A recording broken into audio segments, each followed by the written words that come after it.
Hi. Smoke. I just put some wood on top of the fire and the smoke this way. Sorry, guys. Whew, that I guess is an entrance if there ever is one. I'm gonna be playing on the computer while we do this. I apologize. I know it's kind of rude, but I still, whew, um, I still can't figure out how to go live on the new Facebook, and it is bothering me. We have a little, I don't know if we want to call him a mascot or what. I found a dragon, and he's so, look at his little face. Um, yeah, he is going to live on my desk at work for sure. Um, at least through Halloween, perhaps longer. Ashley thinks I'm a little crazy, but she knows her mama, I guess. Um, but yeah, he's just so cool. I don't know how you determine whether a dragon is a male or a female. I've just decided this is a male dragon. Um, so yeah, I had him sitting up on top of the bench, but he fell. He cannot fly. Poor little thing. Um, but I don't want to put him near the fire, so he will just sit, I suppose, maybe on my lap. So I did find a condensed version of, I did not realize that the original was so long. It was over 300 pages. And I knew that Halloween was going to get here before we got through that many pages.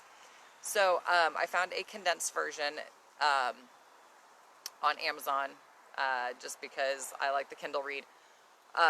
Not as well as holding a book. As you guys know, I love turning pages.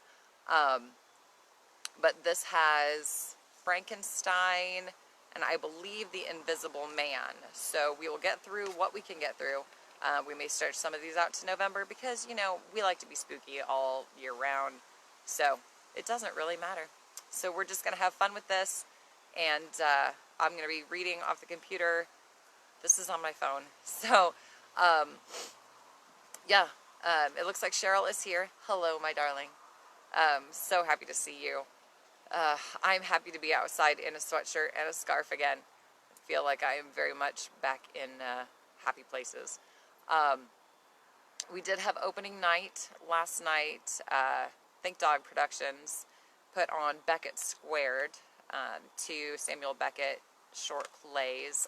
The first one I am in is Footfalls, and then Barry McMullen, who is co-founder and one of the sweetest men I know, thinks I have a lot of talent, and I will go with it as long as he's willing to say so. He is doing his last tape, which I did not watch until last night because I had heard there were some very funny parts in it, and I wanted to be able to laugh with the audience, and Barry was great. So if you guys are in Muncie, get a chance either tonight or Friday, Saturday next weekend, come check us out. It's not fun, but it's been fun to be back on stage and work with I just absolutely adore. So with that, I am going to take another little drink of just soda because I am performing tonight.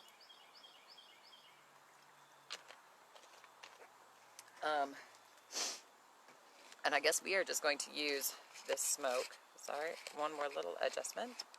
Maybe a few. We'll see how this goes. Yeah, with that, let's start Dracula. Budapest seemed a wonderful place from the glimpse which he got of it from the train, and the little morning walk he had through the streets. Jonathan feared to go very far from the station, as he had arrived late from Vienna, and expected to depart again as near as the correct time as possible. The train left in pretty good time, and came to Klausenburg after nightfall. Here he stopped for the night at the Hotel Royal. He had for dinner, or rather supper, a chicken done up some way with red pepper, which was very good, but made him thirsty. He made a mental note to get the recipe for Mina. He asked the waiter, who said it was called paprika hendel, and as it was a national dish, it should be able to be had anywhere along the Carpathians. Every known superstition in the world is gathered into the horseshoe of the Carpathians, as if it were the center of some sort of imaginative whirlpool. If so, his stay might be very interesting. He would ask the Count all about them. When in London, he had made search among the books and maps in the library regarding Transylvania. He was not able to light on any map or work giving the exact locality of the Castle Dracula, as there were no maps of the district to compare with his own Ordnance Survey maps. But he found the Bistritz, the post... Oops. Oh, goodness. Sorry. I tapped. I didn't mean to.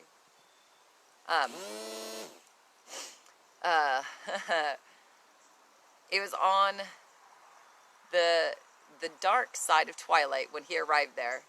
Count Dracula had directed him to go to the Golden Crone Hotel, which he found, to great delight, to be thoroughly old-fashioned, for of course he wanted to see all he could of the ways of the country. He was evidently expected, for when he got near the door, he faced a cheery-looking elderly woman in the usual peasant dress, white undergarment with a long double apron, front and back, of colored stuff fitting almost too tight for modesty. When he came close, she bowed and said, "The Herr Englishman?" "Yes," he said, "Jonathan Harker." She smiled, and gave some message to an elderly man in white shirt-sleeves, who had followed her to the door. He went, but immediately returned with a letter. "My friend, welcome to the Carpathians. I am anxiously expecting you. Sleep well tonight. At 3 tomorrow, the diligence will start for Bukovina. A place on it is kept for you. At the Borgo Pass, my carriage will await you and will bring you to me. I trust your journey from London has been a happy one, and that you will enjoy your stay in my beautiful land. Your friend, Dracula." He and his wife, the old lady who had received Jonathan, looked at each other in a frightened sort of way. When asked if he knew Count Dracula and could tell anything of his castle, both he and his wife crossed themselves, and saying that they knew nothing at all, simply refused to speak further. It was so near the time of starting that there was no time to ask anyone else. It was all very mysterious, and not by any means comforting to the young solicitor. Just before he was leaving, the old lady came up to Jonathan's room and said in a hysterical way, "Must you go? Oh, young Herr, it is the eve of St. George's Day. Do you not know that tonight, when the clock strikes midnight, all the evil things in the world will have full sway? Do you know where you are going, and what you are going to?" She was in such evident distress that he tried to comfort her, but without effect. It was all very ridiculous, but Jonathan said, as gravely as he could, that his duty was imperative, and that he must go. She then dried her eyes, and taking a crucifix from her neck, offered it to him. Jonathan did not know what was churchman. He had been taught to regard such things in some measure idolatrous, and yet it seemed so ungracious to refuse an old lady meaning so well, and in such a state of mind. She saw the doubt in his face. He put the rosary round his neck and said, "For your mother's sake," and went out of the room. Whether it was the old lady's fear, or the many ghostly traditions of this place, or the crucifix itself, he did not know, but he was not feeling nearly as easy in his mind as usual. The coach arrived, of course, late, the crucifix still round his neck. He soon lost sight and recollection of ghostly fears in the beauty of the scene as they drove along, although had Jonathan known the language, or rather languages, which his fellow passengers were speaking, he might not have been able to throw them off so easily. The road was rugged, but still they seemed to fly over it with a feverish haste. Jonathan could not understand then what the haste meant, but the driver was evidently bent on losing no time in reaching Borgo Prund. As they wound on their endless way, the sun sank lower and lower behind them, and the shadows of the evening began to creep round them. It began to get very cold, and the growing twilight seemed to merge the gloom of the trees into one dark mistiness. Sometimes the hills were so steep that, despite the driver's haste, the horses could only go slowly. Jonathan wished to get down and walk up them as he would at home, but the driver would not hear of it. "No, no," he said, "you must not walk here. The dogs are too fierce." And then he added, with what he evidently meant for grim pleasantry, for he looked round to catch the approving smile of the rest, "And you may have enough of such matters before you go to sleep." The only stop he would make was a moment's pause to light his lamp. When it grew dark, there seemed to be some excitement among the passengers, and they kept speaking to the driver, one after the other, as though urging him to further speed. He lashed the horses unmercifully with his long whip, and with wild cries of encouragement urged them on to further exertions. Then through the darkness could be seen a sort of patch of gray light ahead, as though there were a cleft in the hills. The excitement of the passengers grew greater. The crazy coach rocked on its great leather springs and swayed like a boat tossed on a stormy sea. Everyone had to hold on. The road grew more level, and they appeared to be flying along. Then the mountains seemed to come nearer on each side and to frown down upon them. They were entering on the Borgo Pass. The driver leaned forward, and on each side the passengers, craning over the edge of the coach, peered eagerly into the darkness. It was evident that something very exciting was either happening or expected, but though he asked each passenger, no one would give Jonathan the slightest explanation. This state of excitement kept on for some little time, and at last the pass opened out on the eastern side. There were dark, rolling clouds overhead, and in the air the heavy, oppressive sense of thunder. Jonathan was looking out for the conveyance, which was to take him to the Count. Each moment he expected to see the glare of lamps through the blackness, but all was dark. The only light was the flickering rays of his own coach's lamps, in which the steam from its hard-driven horses rose in a white cloud. The sandy road lay white before them, but there was on it no sign of a vehicle. Turning to Jonathan, the driver spoke in German worse than his own. "There is no carriage here. You are not expected after all. You will now come on to Bukovina and return tomorrow or the next day. Better the next day." While he was speaking, the horses began to neigh and snort and plunge wildly, so that the driver had to hold them up. Then, amongst a chorus of screams from the peasants and a universal crossing of themselves, with 4 overtook and drew up beside the coach. You could see from the flash of lamps as the rays fell on them that the horses were coal-black and splendid animals. They were driven by a tall man with a great black hat which seemed to hide his face. The gleam of a pair of very bright eyes seemed red in the lamplight as he turned. He said to the driver, "You are early tonight, my friend." The man stammered in reply, "The English Herr was in a hurry." To which the stranger replied, "That is why, I suppose."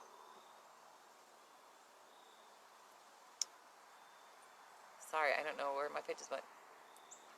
I suppose you wished him to go on to Bukovina. You cannot deceive me, my friend. I know too much, and my horses are swift." As he spoke, he smiled, and the lamplight fell on a hard-looking mouth with very red lips, and sharp-looking teeth as white as ivory. One of the passengers whispered to another the line from Burger's Lenore, "For the dead travel fast." The strange driver apparently heard the words, for he looked up with a gleaming smile. The passenger turned his face away, at the same time putting out his 2 fingers and crossing himself. "Give me the hare's luggage," said the driver, and with exceeding alacrity Jonathan's bags were handed out and put in the carriage. Then Jonathan descended from the side of the coach, as the carriage was close alongside, the driver helping him with a hand which caught his arm in a grip of steel. Without a word he shook his reins. The horses turned, and they swept into the darkness of the pass. As they sank into the darkness, Jonathan felt a strange chill and a lonely feeling come over him. But a cloak was thrown over his shoulders and a rug across his knees. And the driver said in excellent German, "The night is chill, mein Herr, and my master the Count bade me take all care of you. There is a flask of Slivovitz, the plum brandy of the country, underneath the seat, if you should require it." Jonathan did not take any, but it was a comfort to know it was there all the same. He felt a little strangely, and not a little frightened. Had there been any alternative, he should have taken it, instead of prosecuting that unknown night journey. A dog began to howl somewhere in a farmhouse far down the road, a long, agonized wailing as if from fear.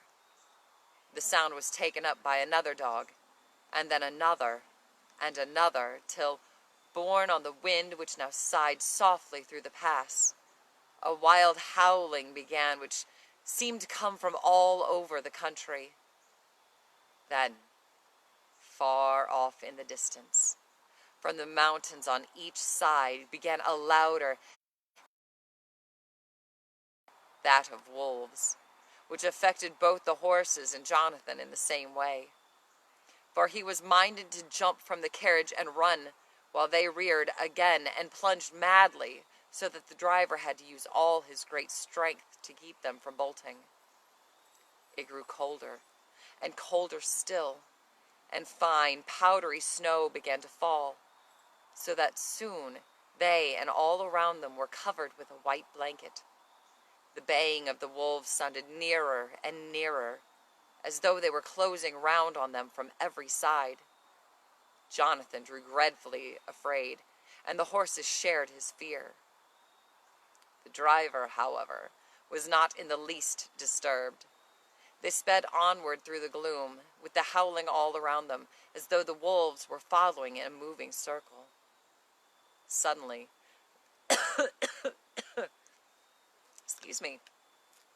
Suddenly, the driver at once checked the horses, for the moon had appeared behind the jagged crest of a jutting, pine-clad rock, and by its light revealed around them a ring of wolves, with white teeth and lolling red tongues, with long, sinewy limbs and shaggy hair. They were 100 times more terrible in the grim silence which held them even when they howled.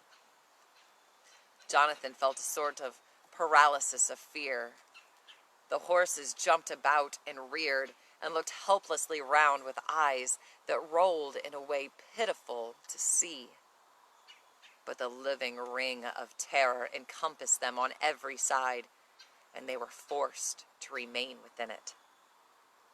Suddenly, the driver's voice was heard raised in a tone of imperious command. As he swept his long arms, as though brushing aside some impalpable obstacle, the wolves fell back, and back further still. Just then a heavy cloud passed across the face of the moon, so that all was again in darkness. When the cloud lifted, the wolves had disappeared. This was all so strange and uncanny to Jonathan that he was afraid to speak or move. The time seemed interminable as they swept on their way, now in almost complete darkness, for the rolling clouds obscured the moon. The carriage kept on ascending, with occasional periods of quick descent, but in the main always ascending.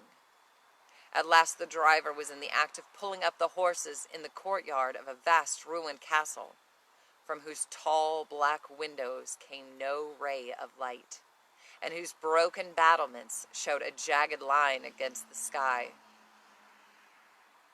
When the carriage stopped, the driver jumped down and held out his hand to assist Jonathan to alight. Then he took the passengers' traps and placed them on the ground beside a great door, old and studded with large iron nails, and set in a projecting doorway of massive stone. The driver jumped again into his seat and shook the reins. The horses started forward, and the carriage disappeared down one of the dark openings. Jonathan stood in silence where he was, for he did not know what to do. Of bell or knocker there was no sign. Through those frowning walls and dark window openings, it was not likely that his voice could penetrate. The time he waited seemed endless, and he felt doubts and fears crowding upon him. What sort of place had he come to, and among what kind of people? What sort of grim adventure was it on which he had embarked? Was this a customary incident in the life of a solicitor's clerk sent out to explain the purchase of a London estate to a foreigner? Solicitor's clerk. Mina would not like that. Solicitor. For just before leaving London, he had got word that his examination was successful, and her husband was now a full-blown solicitor. A heavy step approached behind the great door, and through the chinks was the gleam of a coming light. Then there was the sound of rattling chains and the clanking of massive bolts drawn back. A key was turned, with the loud grating noise of long disuse, and the great door swung back. Within stood a tall old man, clad in black from head to foot, without a single speck of color about him anywhere. He held in his hand an antique silver lamp, throwing long, quivering shadows as it flickered in the draught of the open door. The old man motioned Jonathan in with his right hand with a courtly gesture, saying in excellent English, but with a strange intonation, "Welcome to my house. Enter freely and of your own free will." He made no motion of stepping to meet him, but stood like a statue, as though his gesture of welcome had fixed him into stone. The instant, however, that Jonathan had stepped over the threshold, the old man moved impulsively forward and grasped the other's hand with one as cold as ice, more like the hand of a dead than a living man. The strength of the handshake was so much akin to that of the driver, whose face he had not seen, that for a moment Jonathan doubted if it were not the same person. So to make sure, he said interrogatively, "Count Dracula?" The man bowed in a courtly way as he replied, "I am Dracula, and I bid you welcome, Mr. Harker, to my house. Come in. The night air is chill, and you must need to eat and rest." As he was speaking, he put the lamp on a bracket on the wall, and stepping out, carried in Jonathan's luggage before he could forestall him. "Nay, sir, you are my guest. It is late, and my people are not available. Let me see to your comfort myself." He insisted on carrying the traps along the passage, and then up a great winding stair, and along another great passage, on whose stone floor their steps rang heavily. At the end of this he threw open a heavy door, and Jonathan rejoiced to see a well-lit room in which a table was spread for supper, and on whose mighty hearth a great fire of logs, freshly replenished, flamed and flared. The Count halted, putting down the bags, closed the door, and crossing the room opened another and motioned Jonathan to enter. It was a welcome sight, for there was a great bedroom well lighted and warmed with another log fire. "You will need after your journey to refresh yourself by making your toilet. I trust you will find all you wish. When you are ready, you will find your supper prepared." The light and warmth and the Count's courteous welcome seemed to have dissipated all Jonathan's doubts. Having then reached his normal state, he discovered that he was half famished with hunger. So making a hasty toilet, he went into the other room. His host, who stood at the fireplace, leaned against the stonework, making a graceful wave of his hand to the table, and said, "I pray you, be seated and sup how you please. You will, I trust, excuse me that I do not join you, but I have dined already, and I do not sup."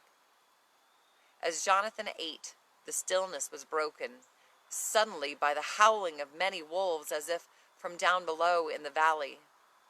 The Count's eyes gleamed, and he said,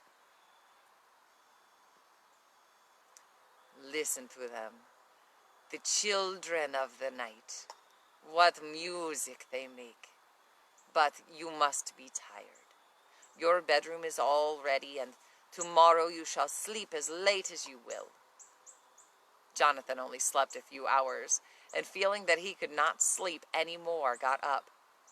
He had hung his shaving glass by the window, and was just beginning to shave. Suddenly he felt a hand on his shoulder, and heard the Count's voice saying, "Good morning."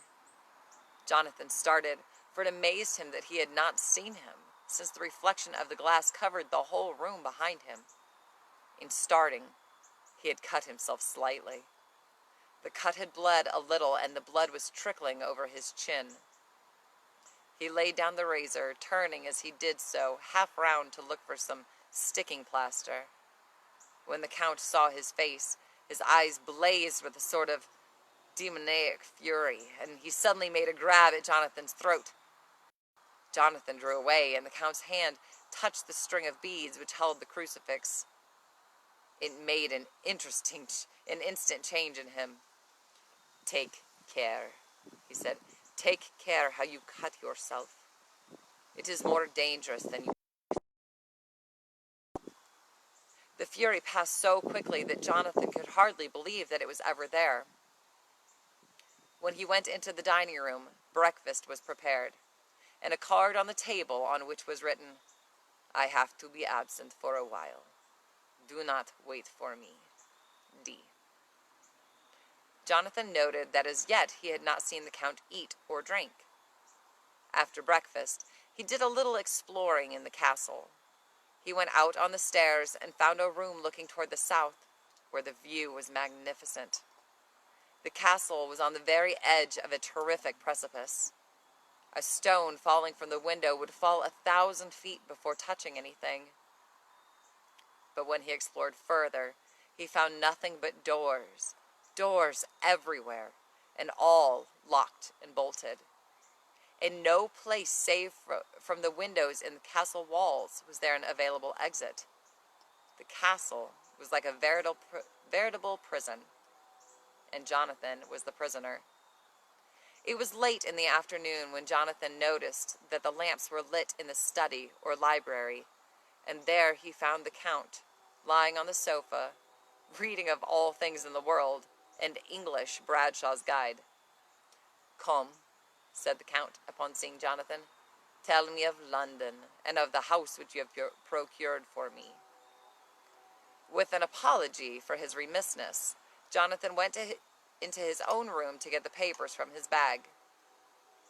While he was placing them in order, he heard a rattling of china and silver in the next room, and through the chink of the hinges of the door saw the Count clearing the table, which added to Jonathan's growing suspicion that there were no servants in the house. Was it the Count himself who was the driver of the coach that brought him here? That was a terrible thought, for if so, did it mean that he could control the wolves by only holding up his hand for silence? How was it that all the people at Bistritz and on the coach had some terrible fear of him? What meant the giving of the crucifix? When Jonathan came in, the Count motioned for him to be seated, placed a lamp on the table, and turned his full attention to the deeds and the plans and figures. He was interested in everything, and asked a myriad questions about the place and its surroundings. He clearly had studied beforehand all he could get on the subject of the neighborhood, for he evidently, at the end, knew very much more than Jonathan did. When the latter remarked this, he answered, "Well, but, my friend, is it not needful that I should? When I go there, I shall be all alone in a strange country, and my friend Jonathan Harker will not be by my side to correct and aid me." The estate the Count would be deeded was named Carfax, no doubt a corruption of the old Quatreface, as the house was four-sided, very large, and contained in all some 20 acres, quite surrounded by a high, heavy stone wall of ancient structure. It sat in the district of Purfleet, near Whitby, where Jonathan had discovered it during a summer visit to some family friends of his wife in the port town. It was part of a keep. It was close to an old chapel or church. There were but few houses close at hand, one being a very large house only recently added to and formed into a private lunatic asylum. It was not, however, visible from the grounds. "I rejoice also that there is a chapel of old times," the Count said. "We Transylvanian nobles love not to think that our bones may lie amongst the common dead. Moreover, the walls of my castle are broken, the shadows are many, and the wind breathes cold through the broken battlements and casements." Somehow his words and his look did not seem to accord, or else it was just that his cast of face made his smile look malignant and saturnine. After his signature was acquired to the necessary papers, the Count showed no inclination to conclude their conversation. He continued chatting and asking questions on every conceivable subject, hour after hour. All at once the crow of the cock came with preternatural shrillness through the clear morning air.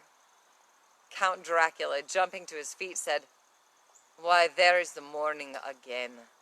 How remiss I am to let you stay up so long. You must make your conversation regarding my dear new country of England less interesting, so that I may not forget how time flies by us."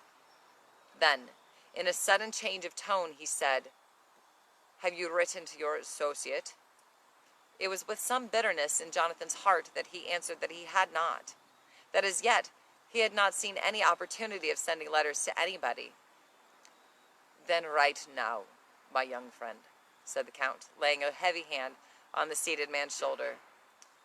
"Write and say, if it will please you, that you shall stay with me until a month from now." "Do you wish me to stay that long?" he asked, for his heart grew cold at the thought. "I desire it much. Nay, I will take no refusal." While Count Dracula was speaking, there was that in his eyes and in his bearing which made Jonathan remember that he was a prisoner. The Count saw his victory and his mastery in the troubled face of his visitor, and he began at once to use them in his own smooth, resistless way. "I pray you, my young friend, that you will not discourse of things other than business in your letters. It will doubtless please your friends to know that you are well, and that you look forward to getting home to them. Is it not so?" Jonathan understood as well as if he had been given an unconcealed threat, and determined to write only formal notes at that time, but to write fully to Mina in secret, for to her he could write shorthand, which would puzzle the Count if he did see it. "Let me advise you, my dear young friend," said the Count. "Nay, let me warn you with all seriousness that the castle is old and has many memories, and there are bad dreams for those who sleep unwisely. Be warned. Should sleep ever overcome you, then haste to your own chamber, for your rest then will be safe." And with a courtly bow, he quickly left. Jonathan doubted whether any dream could be more terrible than the unnatural, horrible net of gloom and mystery which seemed closing around him. "I shall not fear to sleep any place that he is not," he thought. When he went to his room, he placed the crucifix over the head of his bed and blessed the good woman who had placed it round his neck, for it was a comfort and a strength to him whenever he touched it. As was the usual case, the Count made no appearance during the following day until the evening, when he announced to Jonathan, "I am informed that your supper is ready.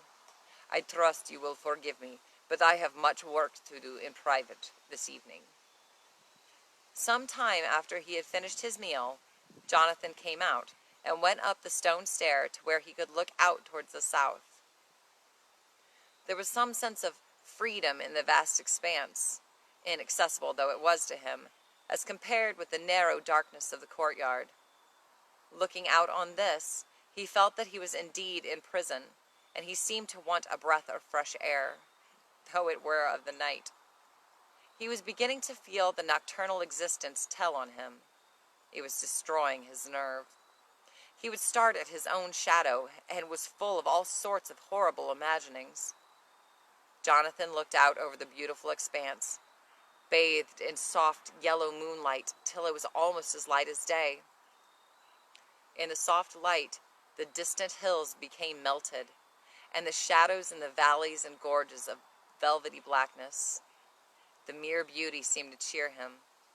As he leaned from the window, his eye was caught by something moving a story below and somewhat to his left, where the windows of the Count's own room would be. He drew back behind the stonework and looked carefully out. What he saw was the Count's head coming out from the window. He did not see the face, but he knew the man by the neck and the movement of his back and arms. He was at first interested and somewhat amused, for it is wonderful how small a matter will interest and amuse a man when he is a prisoner. But his very feelings changed to repulsion and terror when he saw the whole man slowly emerge from the window and begin to crawl down the castle wall over the dreadful abyss, face down, with his cloak spreading out all around him like great wings. At first he could not believe his eyes. He thought it was some trick of the moonlight, some weird effect of shadow, but he kept looking, and it could be no delusion. He saw the fingers and toes grasp the corner of the stones, worn clear of the mortar by the stress of years, and by thus using every projection and inequality moved downwards with considerable speed, just as a lizard moves along a wall in a sidelong way. Some 100 feet down, he vanished into some hole or window.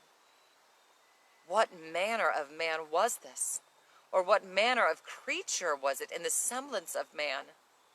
Jonathan felt the dread of the accursed place overpowering him. Then a sort of madness came over him. He rushed up and down the stairs, trying every door and peering out of every window he could find. It behaved much as a rat does in a trap. But after a little, the conviction of his helplessness overpowered all other feelings, and he was about to give up hope, when one door at the top of the stairway, though it seemed locked, gave under a little pressure. With many efforts he forced it back so that he could enter. This was evidently the portion of the castle occupied by the ladies in bygone days, for the furniture had more an air of comfort than any he had seen. The windows were curtainless, and the yellow moonlight flooding in through the diamond panes softened the wealth of dust which lay over all, and disguised in some measure the ravages of time and moth. Still, it was better than the rooms which he had come to hate from the presence of the Count. He felt sleepy. The Count's warning came to mind, but he took pleasure in disobeying it. The sense of sleep was upon him, and with it the things as outrider. The soft moonlight soothed, and the wide expanse without gave a sense of freedom which, though false, lulled him. He drew a great couch out of its place near the corner, so that as he lay, he could look at the lovely view to east and south, and unthinking of and uncaring for the dust, composed himself for sleep here where, of old, ladies had sat and sung and lived sweet lives while their gentle breasts were sad for their menfolk away in the midst of remorseless wars. He was not alone. In the moonlight opposite him were 3 young women. He thought for a while that he must be dreaming. They threw no shadow on the floor. They came close to him and looked at him for some time, and then whispered together. 2 were dark and had high, aquiline noses like the Count, and great, dark, piercing eyes that seemed to be almost red when contrasted with the pale yellow moon. The other was fair as can be, with great masses of hair and eyes like pale sapphires. All 3 had brilliant teeth that shone like pearls against the ruby of their voluptuous lips.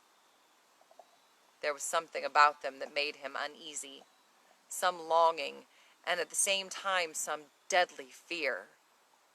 He felt in his heart a wicked, burning desire that they would kiss him with those red lips. He tried to think of Mina, to no effect. That he loved his life more dearly than any living being on earth was a cold fact, with no attendant emotion. The 3 whispered together. Then they all 3 laughed. Such a silvery, musical laugh, but as hard as though the sound never could have come through the softness of human lips. It was like the intolerable, tingling sweetness of water glasses when played on by a cunning hand. Jonathan lay quiet, looking out from under his eyelashes in an agony of delightful anticipation. The fair girl advanced and bent over him till he could feel the movement of her breath upon him. Sweet it was in one sense, honey sweet, but with a bitter underlying the sweetness, a bitter offensiveness as one smells in blood. The girl went on her knees and bent over him, simply gloating. She had a deliberate voluptuousness which was both thrilling and repulsive. Lower and lower went her head, as her lips went below the range of his mouth and chin and seemed to fasten on his throat. Then she paused, and he could hear the churning sound of her tongue as it licked her teeth and lips, and he could feel the hot breath on his neck. Then the skin of his throat began to tingle as one's flesh does when the hand that is to tickle it approaches nearer, nearer. He could feel the soft, shivering touch of the lips on the super-sensitive skin of his throat, and the hard dents of 2 sharp teeth, just touching and pausing there. He closed his eyes in languorous ecstasy and waited with beating heart. But at that instant, another sensation swept through him as quick as lightning.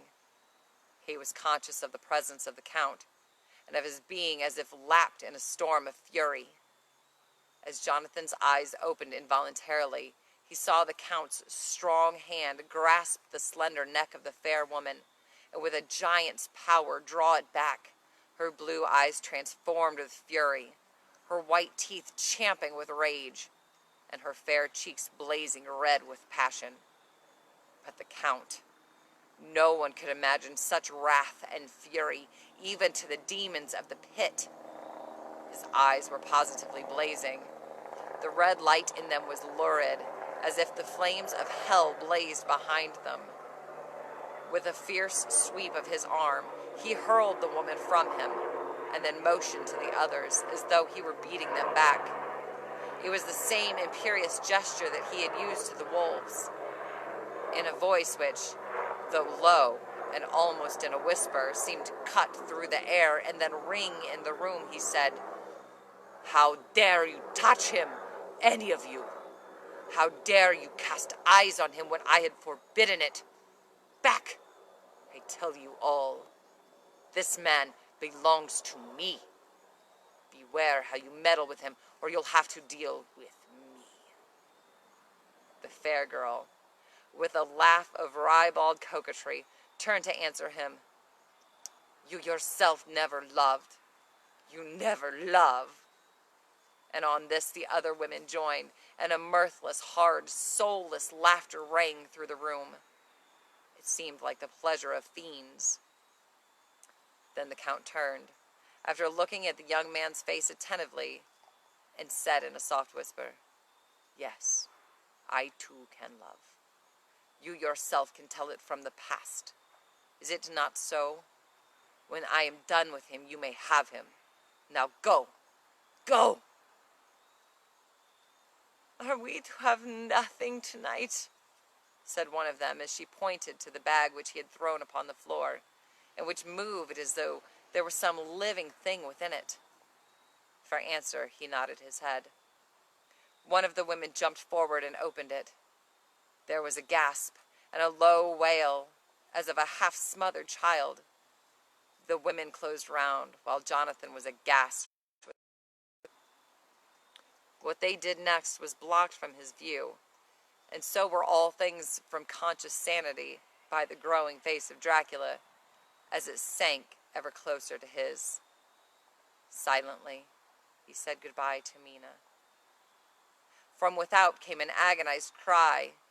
In the courtyard below, a woman with disheveled hair leaned against the corner of the gateway and held her hands over her heart as one distressed with running.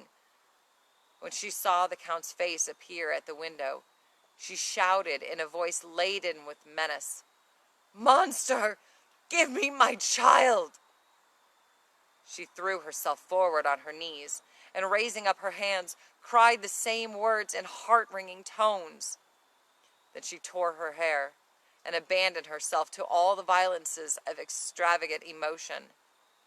Finally, she threw herself forward, beating her naked hands against the door. The Count called in his harsh, metallic whisper. His call seemed to be answered from far and wide by the howling of wolves. Before many minutes had passed, a pack of them poured, like a pent-up dam when liberated, through the wide entrance into the courtyard. There was no cry from the woman, and the howling of the wolves was but short. Before long, they streamed away singly, licking their lips. That is the end of part 1. Oh, I'm so glad we chose Dracula for October. We have 5 Saturdays, so I'm hoping we can get through the whole thing in just this month. It is October, and I am so happy. Yeah, you guys, thank you so much. I'm sorry, I've been messing with this dragon the whole time. I just love him. Thank you guys for being here. I am going to go have a quick snack. I have to be at the theater at 6:30, and I'm going to try to get makeup done here. So all I have to do tonight when I get there is put on my wig and spray in the gray, silver. So yeah, you guys, I am going to say goodbye for now, and I will see you next Saturday, 3 p.m. again in my backyard, hopefully with another fire going. This one, I don't know what it's doing. It's just kind of smoldering now. So, yeah, I will see you guys next week. I love you so much. Bye.